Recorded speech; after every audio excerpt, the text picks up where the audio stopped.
Okay, this recording that I'm doing right now, I'm going to put on Schoology tonight so that you guys can have it in Schoology to watch. If you forget and are feeling nervous, feel free. Okay, so right now I've got the coils, and that should be enough for 4 of you, I think. We'll see. If it's not, then it's not. Make some more. I don't know what to tell you. All right, so one thing that the sub is going to give you next class is this little piece of paper. I made it too big for last class, so this is too big. We don't have enough time to do something this big. So we're going to make a wee bitty little one, okay? This is the front view, and this is the top view of your pill shape. It's more of like an oval shape, but if it's not exact, it's not the end of the world. In fact, you have freedom to actually change the shape with a paddle, which we will talk about, okay? So what I'm going to do to start, because I want it to be a tip on the bottom, and it's going to gradually get wider, wider, wider. The widest place is the middle here, okay? So what I'm going to do just to start is I'm just going to start spiraling this, and that should give me that shape. I'm going to take it up just a little bit, making sure that I am spiraling this. Now, if you look here, I could spiral it right on top and make it really small. If I spiral it on the outside, it gets wider. Does that make sense? So right now, I still want to get a little bit wider, so I'm going to carry on the outside. I'm going to go ahead and pinch some of this off so that I can manipulate it a little bit more. And I think for right now, that's about enough. What I'm going to do is I'm going to cradle it in my hand, just like we did with the pinch pots. Remember that? We held it in our hands so we didn't flatten it right away. And I'm going to wipe in wet on wet clay, as long as you're pressing it really firmly and wiping away any air bubbles and securing it wet on wet. You don't have to score, slip, score. Remember how I told you that a lot of people hate coiling? The reason that they hate coiling is because they do it wrong, and they do it while the coils or the piece is leather hard. Imagine score, slip, scoring every single spiral. It'd be a nightmare. It would be a stinking nightmare. So the goal with coiling is to do it quick, do it rough, and do it wet. I saw your facial expression. I'm going to carry on with the squishing on the outside. The red look on my face. Let's carry on. Okay, so I'm squishing out the coils on the inside first, and then I'm carrying on with the outside. Now while I'm doing this, I'm noticing that I'm stretching it a little bit, so I'm just going to reinforce the shape that I want. Now, how many of you guys remember when we were doing pinch pots, how many of you got too wide?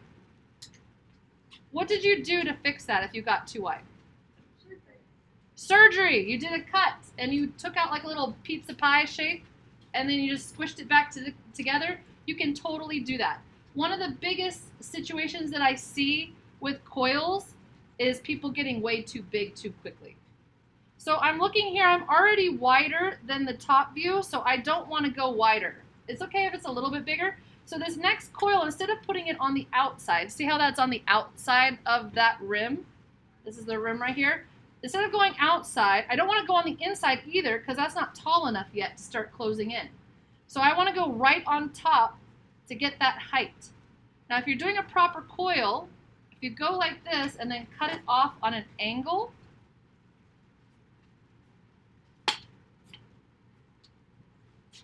that one should line up perfectly, and then what you can do is squish those together.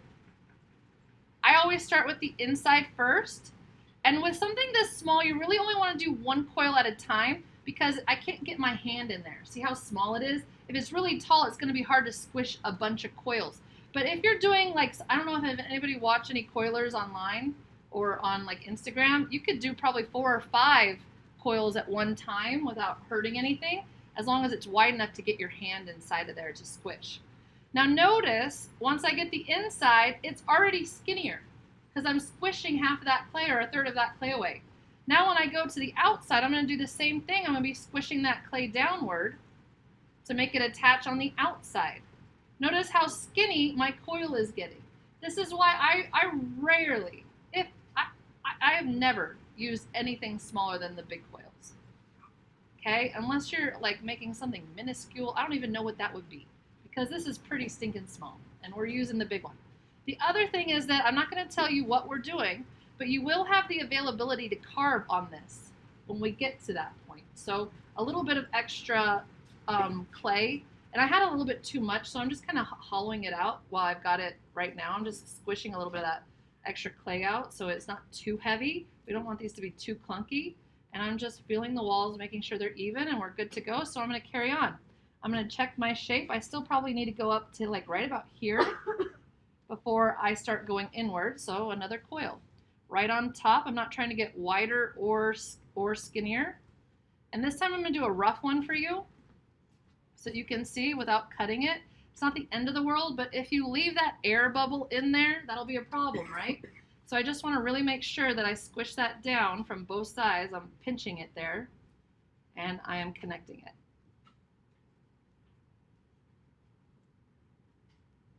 Now, if you do not squish both sides, the inside and the outside, it is way more likely to crack later.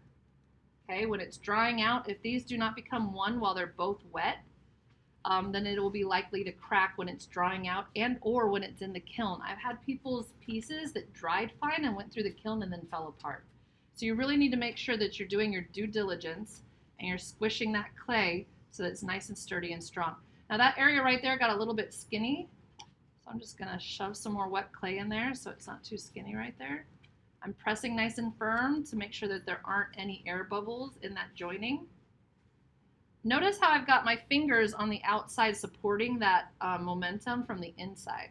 If you're concerned, again, just like we've done this before, you can tap it upside down to get it flat again. This is a little bit skinnier than the waist, or the, I guess those are hips. This is the waist. The waist is a little bit skinnier. It's not the end of the world. I'm going to check myself one more time, and I could probably start going in now. I'm going to do one more coil slightly on the inside right here. It's harder. See how it's just, I can't even fit my full finger inside of there. And so it's going to be harder for me to get in there. So I'm going to use my smallest finger and squish what I can.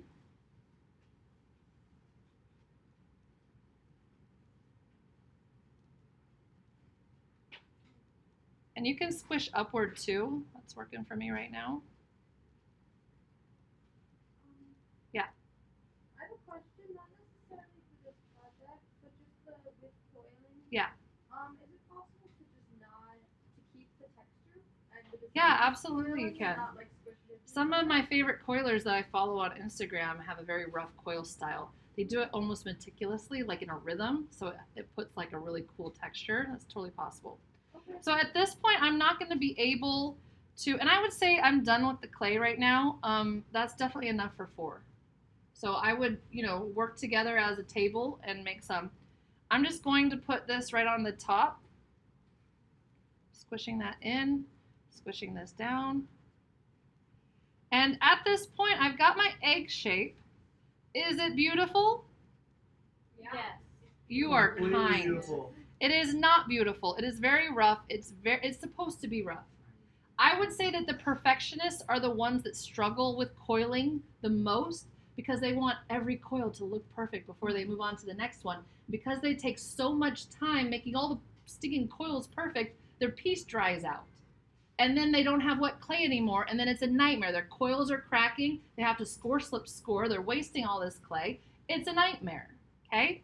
At this point, I've got all that air inside, okay? It is holding itself together.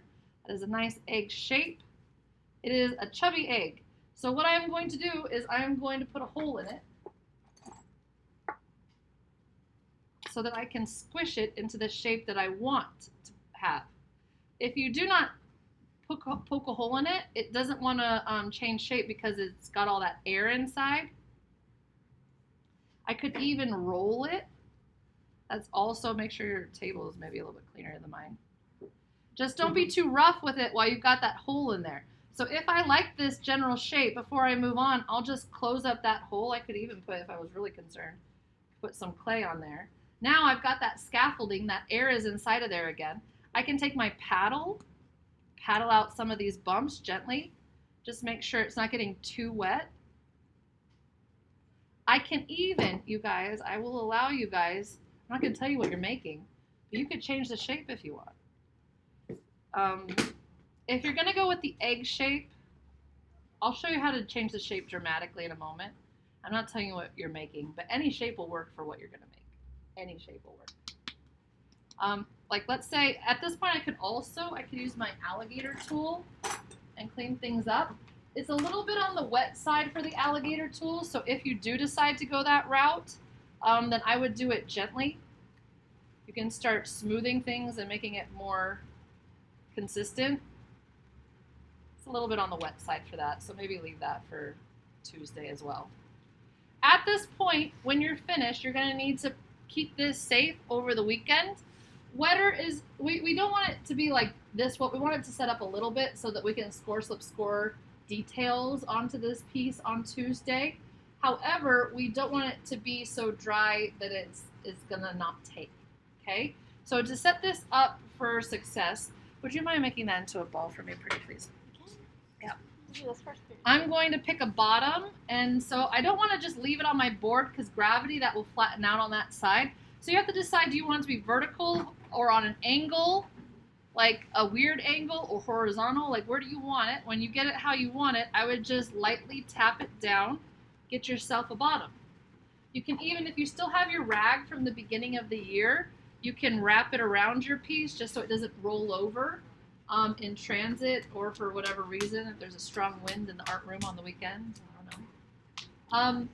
But you're going to, I would not spray your piece. We want to set up a little bit. I would rainforest your bag just a little bit and wrap it really tight. And then that's all you have to do. How long did that take me? Like 11 or 12 minutes. Yeah, what does it say up there? 11 minutes. Good job, Ari. You will finish this in one day. You only have to do the extruder one per table. So get in here right away, get to work while the sub is taking roll, just like jump on it, unless, I mean, she wants you to sit down or something. But I would just say, Miss Smith, talk to us. We know what we're doing. Can we get to work while you take roll?